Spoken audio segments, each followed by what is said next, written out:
Sejam bem-vindos ao Sem Truques. Hoje vamos conversar com Tiago, renomado artista português que ao longo dos anos tem conquistado milhares de verdadeiros admiradores da sua música, do seu rap, da sua personalidade. Senhoras e senhores, com vocês, Regula!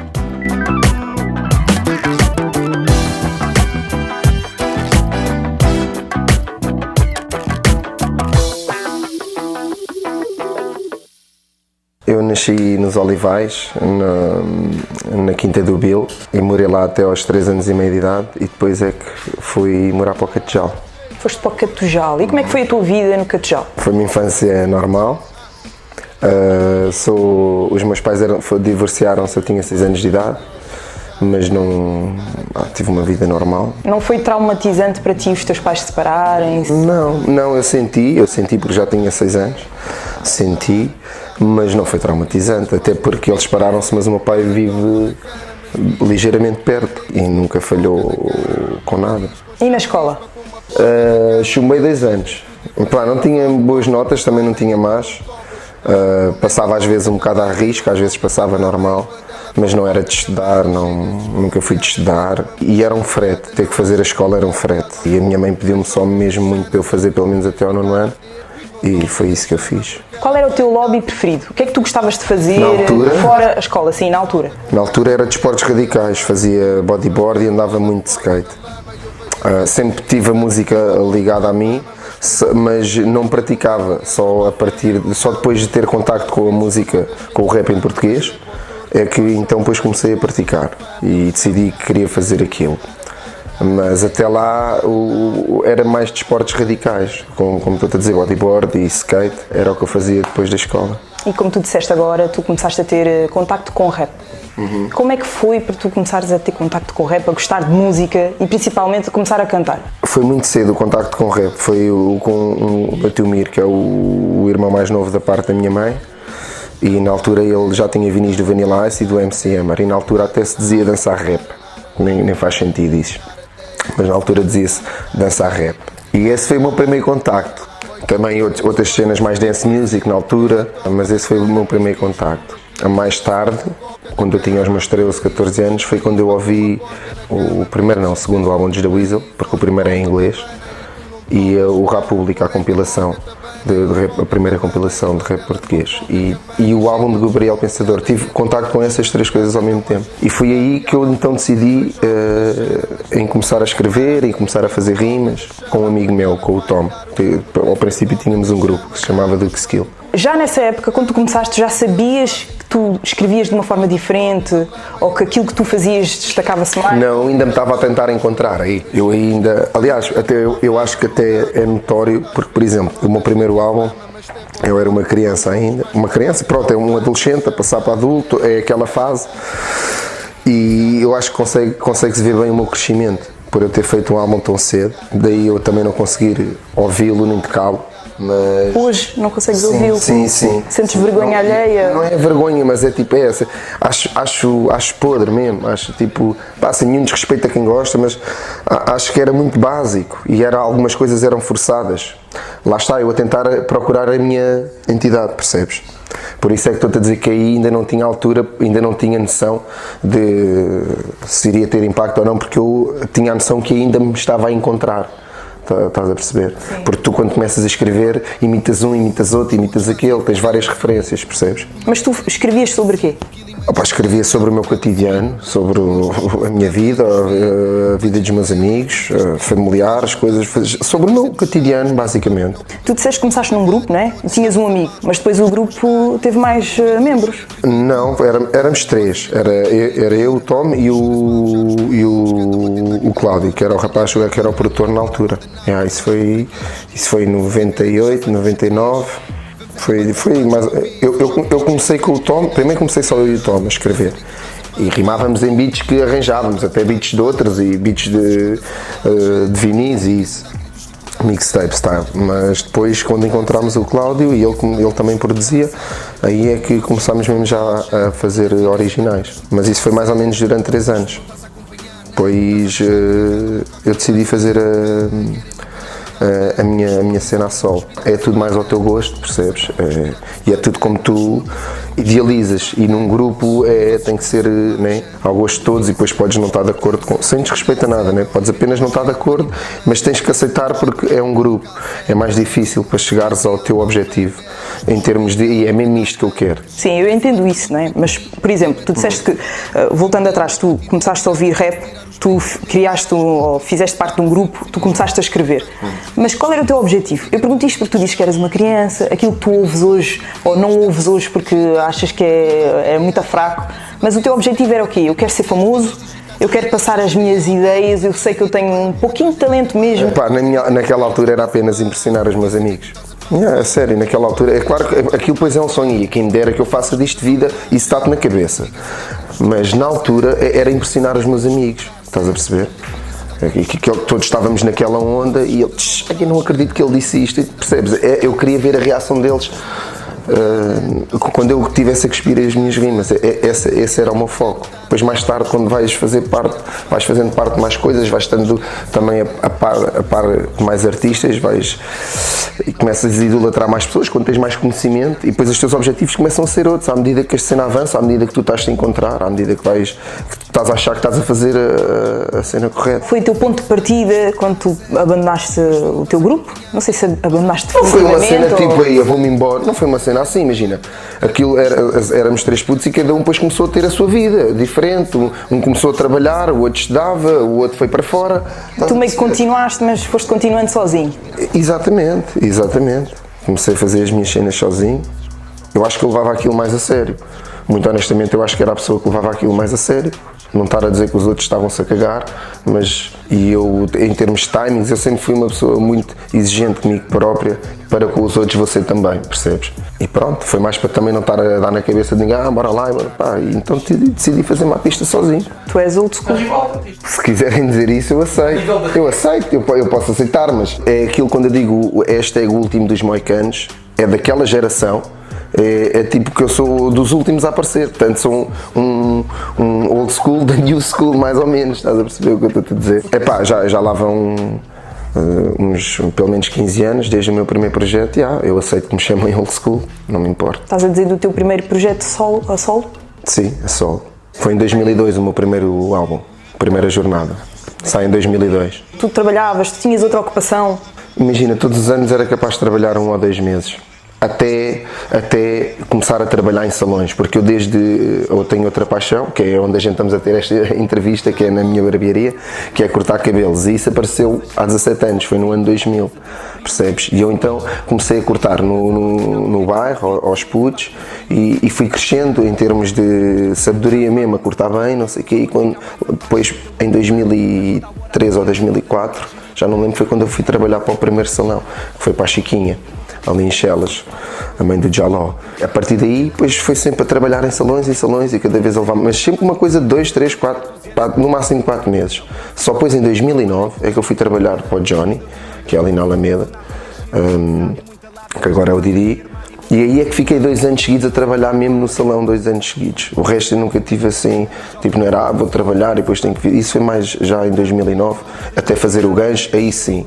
Estás a perceber? De resto não. Ainda era também mais jovem, percebes? Estás naquela idade, tu não queres trabalhar, mesmo te arranjem um trabalho, ficas 1 mês, 2 e arranjas um pretexto. Não, o patrão era bué da chata, estava sempre a atrofiar comigo.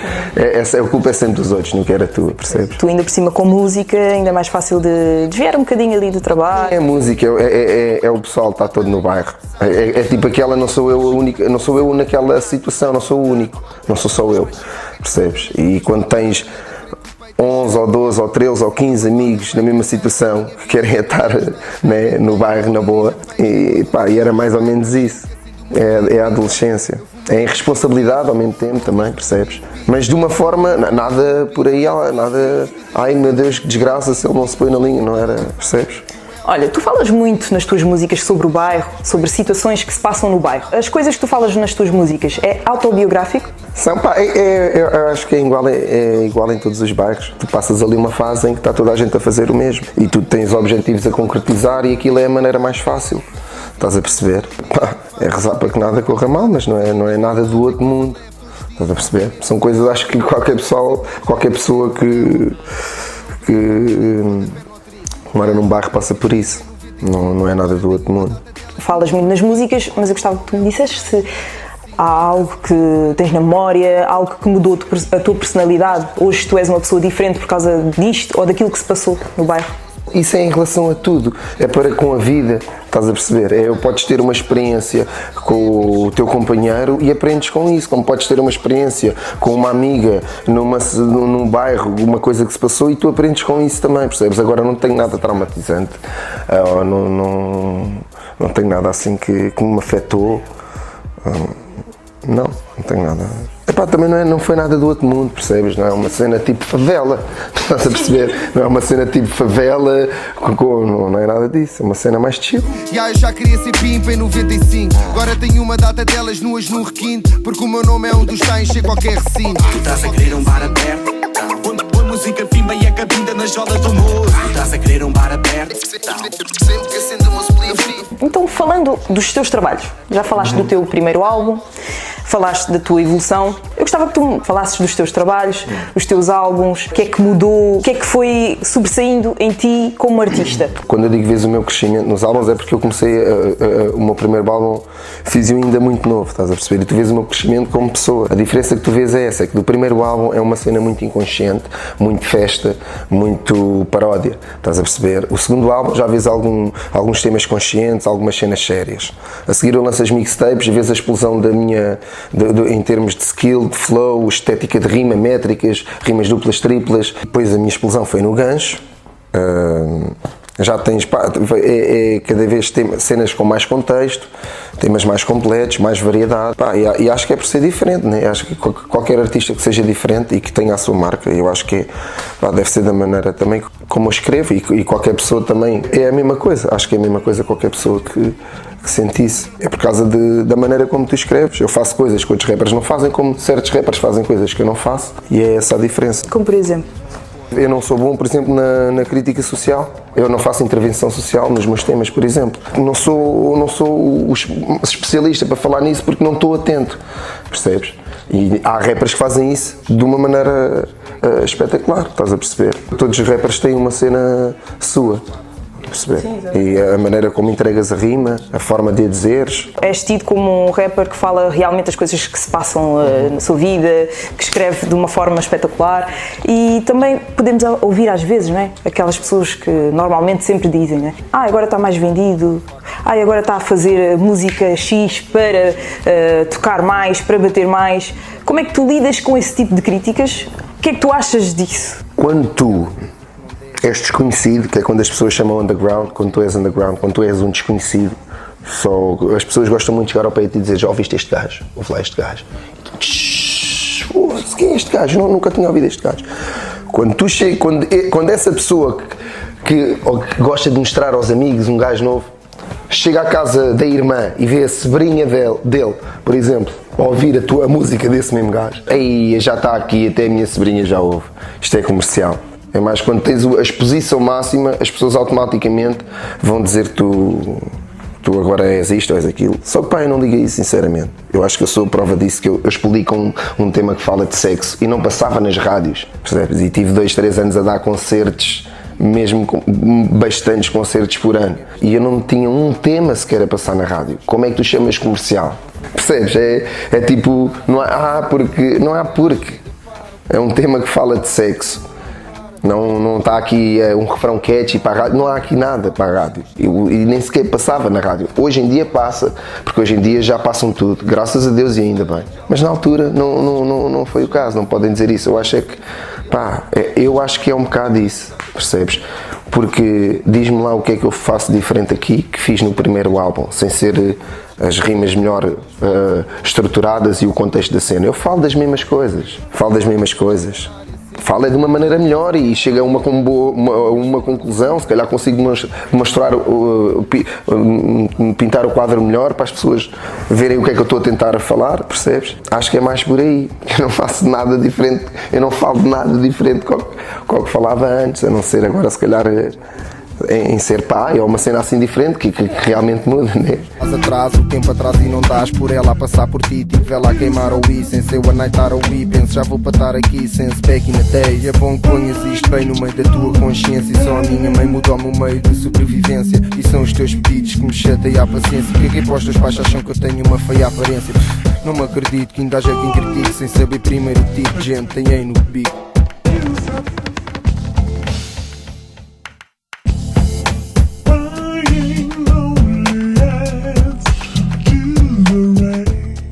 Como é que foi para começares a dar shows? Como é que funcionou em termos de cachês? Começa sempre muito difícil, quer dizer, para mim eu ainda apanhei essa fase. Pá, é raro qualquer pessoa que comece logo em altas a receber grandes cachês, percebes? Mas há pessoas que não sabem contornar isso e por não saber contornar isso acabam por nunca receber um bom cachê, ser chamado para fazer shows sempre. E tu conseguiste isso? Eu passei por tudo, passei por um bocado de tudo, imagina. Eu lembro perfeitamente de antes, epá, se eu tivesse, sei lá, 5 concertos por ano, para mim era bom. Estás a perceber? E imagina, até 2012, cachês miseráveis. Até 2012, até sair o Casa Nova, percebes? Cachês miseráveis. Há 5 anos atrás. Yeah. Então até 2012, sim, mas o que é que aconteceu? E de repente tu lanças um bom trabalho e aí já pedes o cachê que queres, não é assim? Não é só isso. É eu ter também uma equipa à minha volta, percebes? Eu arranjei uma pessoa que estava disponível para me trabalhar nesse aspecto, que não arranjei, foi o Duda, foi o rapaz que me convidou para eu fazer o Casa Nova, percebes? Mas ele tinha a noção que eu precisava de uma máquina atrás de mim, estás a perceber? Que é para fazer as coisas acontecerem. E ele logo pôs-se disso, percebes? E ele é que ajudou-me a tornar a cena profissional. Eu também tinha as minhas ideias, queria fazer as coisas de uma maneira mesmo profissional, porque eu queria ir com isto para a frente, né? E o Duda ajudou-me bastante. Foi a partir daí que eu tive um agente, só no Gancho. Eu nunca tive um agente nos meus outros álbuns, nunca tive um manager. Sempre foste tu? Era sempre eu, era sempre. As pessoas arranjam maneira de entrar em contato contigo. Imagina, alguns dos concertos muitos que eu tinha, era o Samuel não queria. Eu ligava para o Samuel para ele tocar, ele não queria, depois dizia, pá, mas liga ao Regula, não sei o quê, ele está aí com um álbum ou isto, não sei o quê. Estás a perceber? Graças a Deus que ele me fazia isso. A mim e a mais pessoas, ele não fazia isso só a mim. Se fosse o Cacetado que tivesse com um álbum na altura a sair, ele dizia, olha, liga ao Cacetado, saiu agora o álbum dele, eu não posso ir, mas tens aí mais pessoal, estás a perceber? Pá, e foi assim, devagarinho. E depois, quando eu me juntei com esse rapaz, com o Duda, é que as coisas subiram um patamar um bocado mais acima, para alcançarmos o objetivo que a gente tínhamos em mente. Sim, porque como tu dizes, tu tens uma equipa atrás de ti, tu trabalhas com algumas pessoas. Somos 7 a 9, 2 técnicos, 2 técnicos de palco, um de luz, tenho o meu hype man, que é o Bacar, tenho o DJ Crónico, tens o Rodi e o Pedro Trigueiro, às vezes, o Rubinho, às vezes, vai entre 7 a 9 pessoas. Tu criaste uma produtora também? Não criei nada, apenas abri a minha empresa, foi apenas as coisas que eu fiz, que é que tu para estás legal depois para poderes passar os recibos e faturas, essas coisas todas, tive que abrir empresa, para ter um salão também tens que abrir empresa. E foi isso que eu fiz, não abri nenhuma produtora, não abri nada, não, apenas... Eu sempre tive uma DJ, né? Eu tinha o meu hype man, na altura ainda era Hollywood, hoje em dia é o Bacar, na altura ainda era Hollywood, e essas 3 pessoas sempre foram, eu, o meu hype man e o meu DJ, estás a perceber? Mas durante estes anos todos a gente nunca tocámos com técnicos, com nada, éramos só o pessoal que ia mesmo atuar, estás a perceber? Pronto, depois quando as coisas vão evoluindo, tu vais percebendo que tu vais precisando de mais pessoas para a cena ser séria. Olha, uma situação muito curiosa na tua carreira também foi o battle com o Black Master. Black Master já, foi viral. O battle com o Black Master foi muito falado e eu gostava de ouvir a tua opinião sobre isso. A minha opinião sobre isso foi uma cena engraçada, foi o Black Master que me desafiou, ele na altura estava com uma grande moral. Antes, muitos de nós, quando estávamos juntos, desafiávamos uns aos outros na brincadeira e fazíamos battles entre nós próprios. E o Black Master tinha matado um ou 2 há pouco tempo e estava com moral e desafiou-me. Eu disse que podia ser filmado e estava lá o Super Shore e disse, então vamos mesmo fazer isso acontecer. E foi assim. E pronto. E foi como foi, e teve o desfecho que teve, foi engraçado, deu-me um bom buzz também. E foi engraçado. A minha opinião é que aquilo foi engraçado, nada mais. Olha, bacana, tu não sabes pouco vieste tentar desafiar o Black Master vestido a homem do leste. What the fuck, boy? Eu tenho ali uma t-shirt, tu queres que eu te empreste? Não estás a curtir as minhas rimas, não são bacanas, mas é bacana. Yo, tive Manas, esta semana... Não, calma. Bacana. Vai ser mesmo este ano. Calma, mais no chão. E sabes muito bem que é o MC do Underground. Ei, eu. Agora vou passar a palavra. Mas cuidado, não faças bem, é tipo cabra. A tua boca, tu não hablas, não tens nada para dizer. Aí é bacana, vai-te cozer.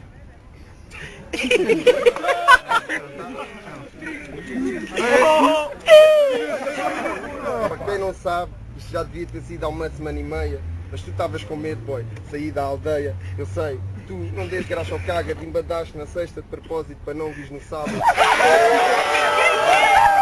Tu nem com dicas nem apontamentos, chora, manda bibirras, o niga abre caricas com os dentes.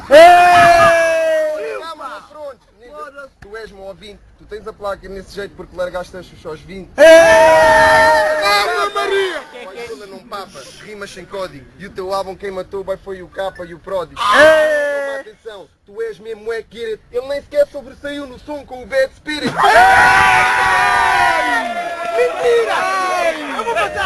Desculpa perguntar, é improviso?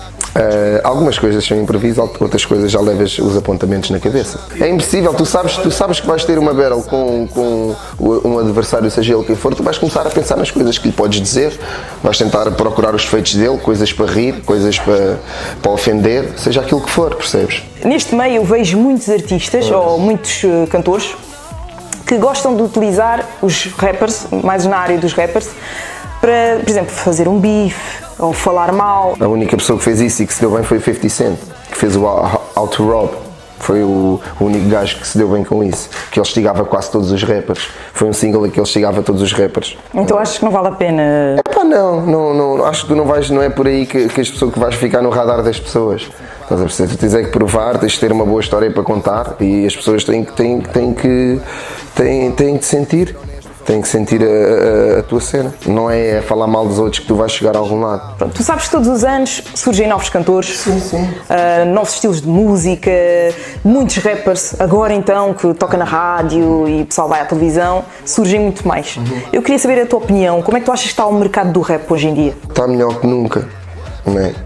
Todas as estações estão a passar a nossa música, tendo as neiras, tendo conteúdos.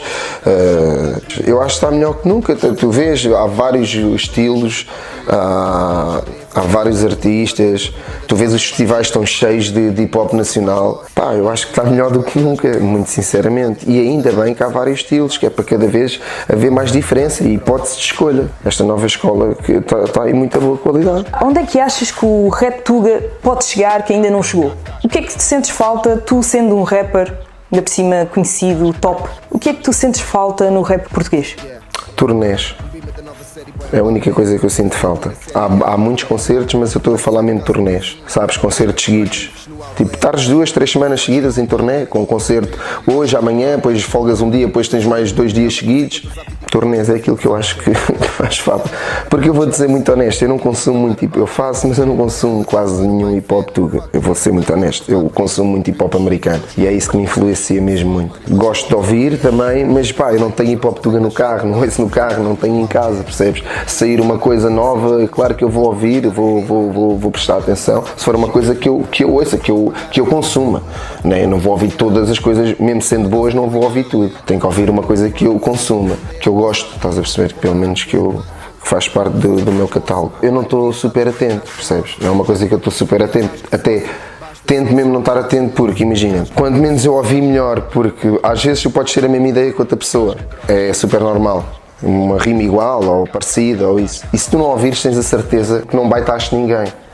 Tens a certeza que foi mesmo, olha, uma coincidência. E se tu ouvires, se calhar vai-te fazer, ei, este bacana já disse aquilo, ei, eu já não vou fazer. E tu até tens ali uma linha, se calhar que até está melhor dita com o que ele disse, ou tem mais choque, ou tens uma punchline melhor com a mesma rima, estás a perceber? E se tu não ouvires, e se tu não souberes, e se depois por acaso, essa pessoa já deu essa rima, eu pelo menos estou mesmo descansado, até com o meu subconsciente, porque eu não ouvi. Percebes o que eu estou a dizer? Sim, estou a perceber. Então, mas o que é que tu ouves de rap americano?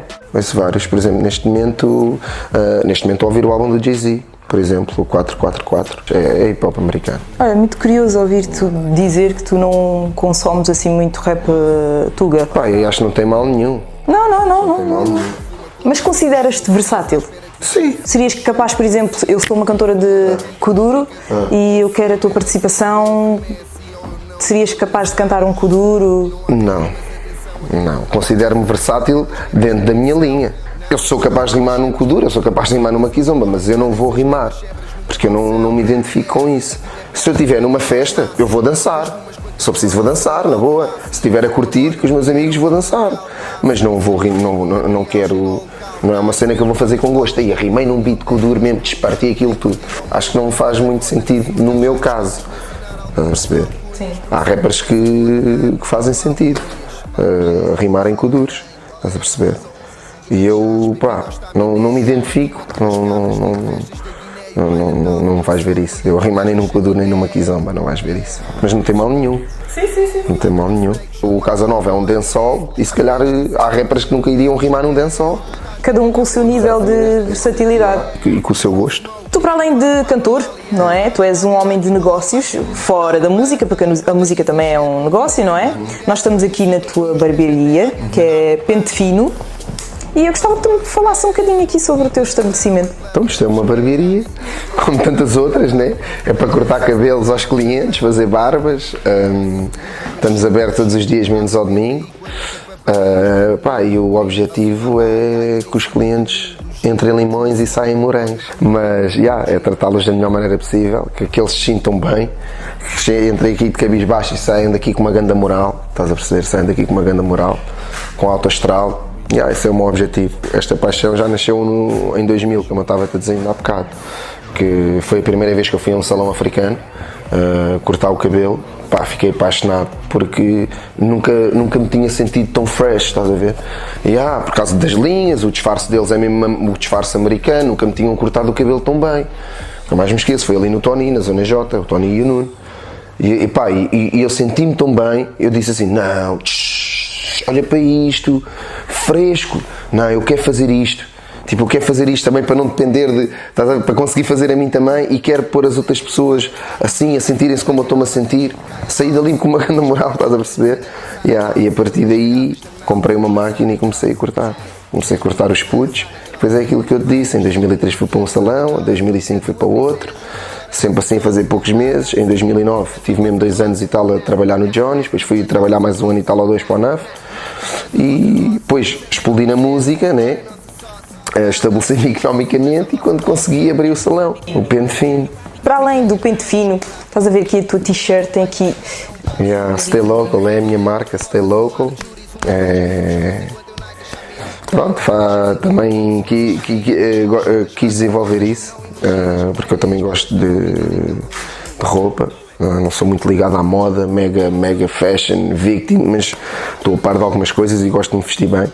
E também acho que tenho algum olho para fazer boas coisas, então eu criei essa marca, a Stay Local. Comecei com bonés, depois fiz t-shirts, já fiz sweats. Mas entretanto estou um bocado parado porque estou a acabar o novo álbum e quero estar mais concentrado nisso. E se eu tenho a possibilidade de usar uma marca minha, melhor ainda, né? A cena dos chinelos o nome é Stay Local, posso dizer porquê, e os chinelos também porquê, que é o sentir-te confortável, estás a perceber? Estares na tua área de conforto. Se tu estiveres no bairro e se tiveres que ir ao supermercado, vais de chinelos, estás a perceber? Vais lá abaixo, estás lá em baixo com o pessoal no café e estás de chinelos porque estás a 2 passos de casa, percebes? Tem a ver com o estás na tua área de conforto. Olha, muito bem. E se uma pessoa que estiver a ver o Sem Truques agora quiser adquirir uma peça de roupa da tua marca? Não tem acesso, porque não tenho nada. Então é praticamente para tu usares. Não, o ano passado eu tive o ano todo a fazer t-shirts, sweats, bonés e fui vendendo sempre. Só que este ano depois comecei a gravar o álbum e acalmei-me, porque isso também tira-te um bocado do teu tempo, percebes? Vou dar-te umas questões, está bem? E tu vais pensar aí no fundo do teu coração aquilo que tu quiseres, tá? O que é que ainda te falta?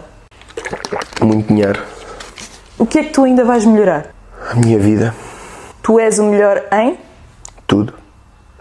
Um dueto de sonho? Eu e o Method Man. Um desejo? Um desejo, nunca mais trabalhar na vida. Então, quando eu digo trabalhar é ter um patrão, trabalhar para outros.